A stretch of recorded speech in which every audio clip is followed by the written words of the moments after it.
68세 교포의 충격 고백. 한국 돌아오자마자 왜 살기 힘들어졌나? 이 한 문장만 보고도 가슴이 철렁하셨을 분들이 많을 거예요. 솔직히 말해보죠.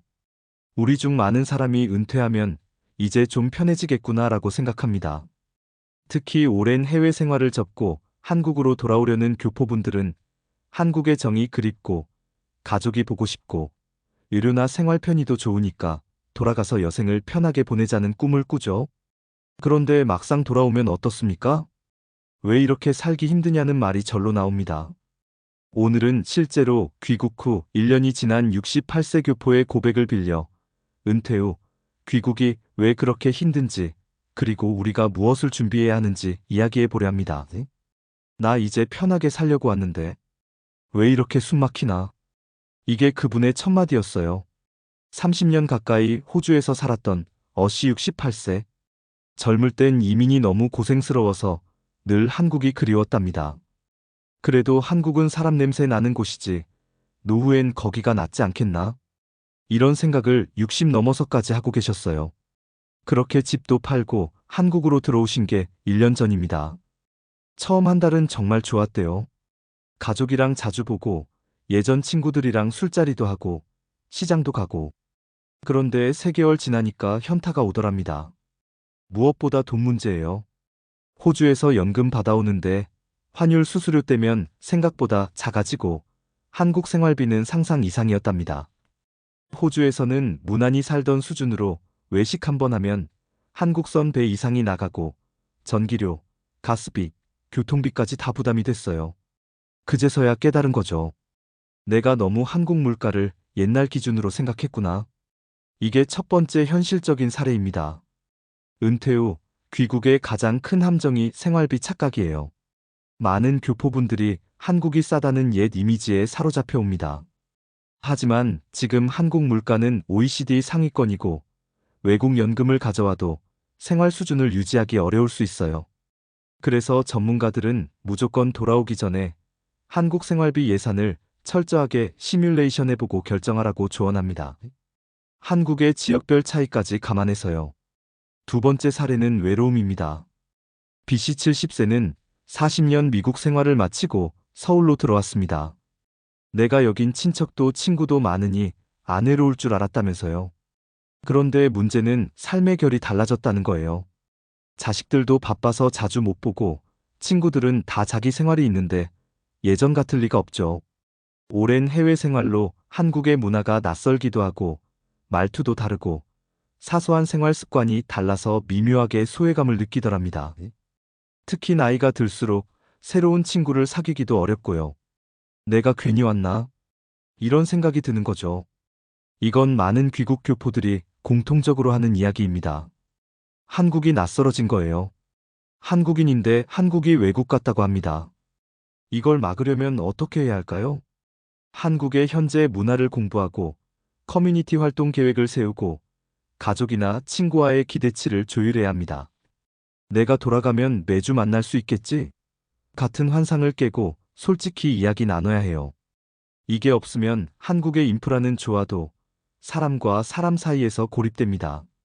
세 번째 사례는 의료와 행정 스트레스입니다. CC 66세는 캐나다에서 은퇴 후 한국으로 왔습니다. 처음엔 의료가 좋아서 왔대요.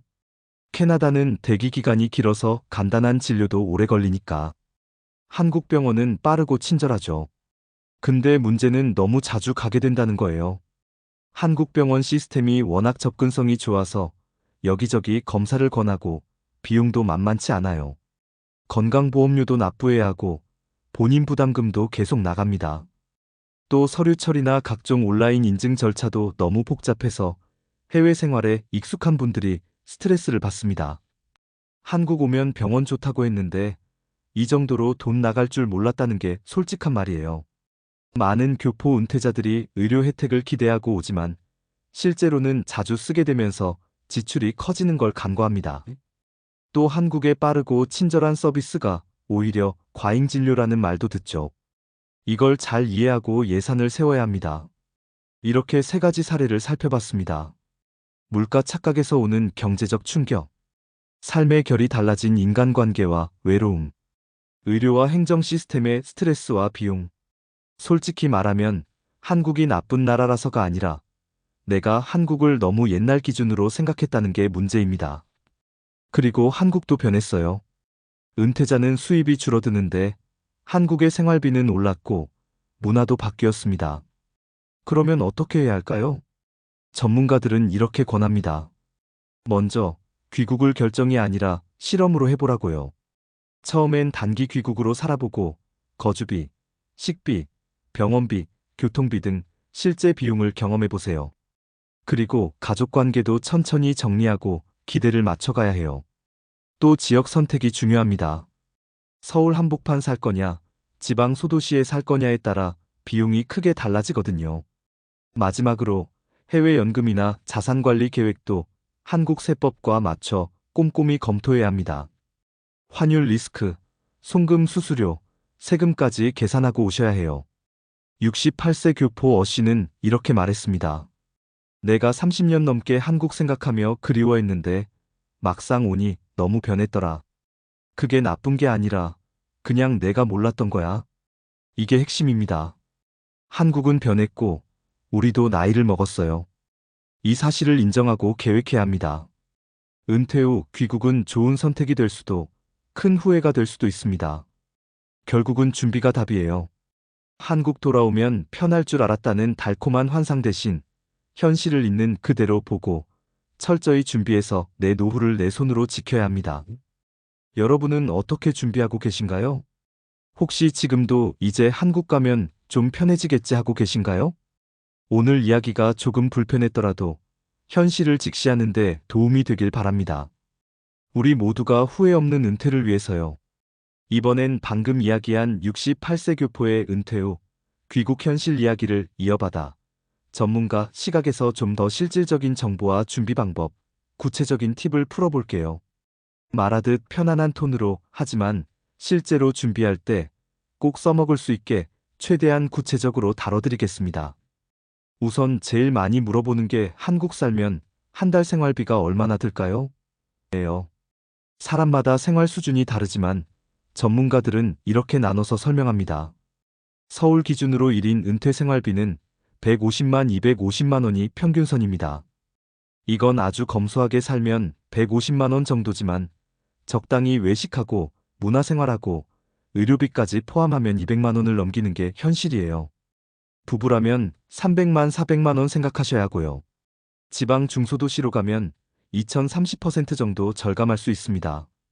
그래서 귀국 전 반드시 해야 할 게 한국에서 살 예산표 만들기예요. 본인의 해외 연금 수입, 환율 수수료, 세금 국내 과세 여부, 한국의 집세나 관리비, 공과금까지 다 넣어서 계산해 보셔야 합니다. 많은 교포분들이 그냥 내 연금이 300만 원 정도 나오니까 되겠지 하는데 환전하고 세금 빼면 생각보다 작아요. 게다가 원화 가치가 달라질 수도 있죠. 환율 리스크가 은퇴자의 최대 변수입니다. 실제로 몇 년 전에는 한 달러가 1,100원 정도였는데 지금은 1,300원 넘는 경우도 많죠. 이게 매달 10만 원 이상 차이를 만듭니다. 팁은 해외 연금이나 투자 자산을 일부 원화 자산으로 분산해 두는 겁니다. 또 송금 수수료와 환전 수수료가 쌓이면 연간 수십만 원이 됩니다. 대부분의 은퇴자분들이 이걸 간과해요. 두 번째는 주거 문제입니다. 많은 교포분들이 나 집 있으니까 문제 없다고 생각합니다. 그런데요, 한국 부동산이 다 똑같지 않아요. 전세금 돌려받기 어렵거나 월세로 전환할 때 임대료가 오르는 경우도 있고 관리비가 상당히 비싸기도 합니다. 아파트 관리비가 한 달에 20만 30만 원 넘는 곳 많습니다.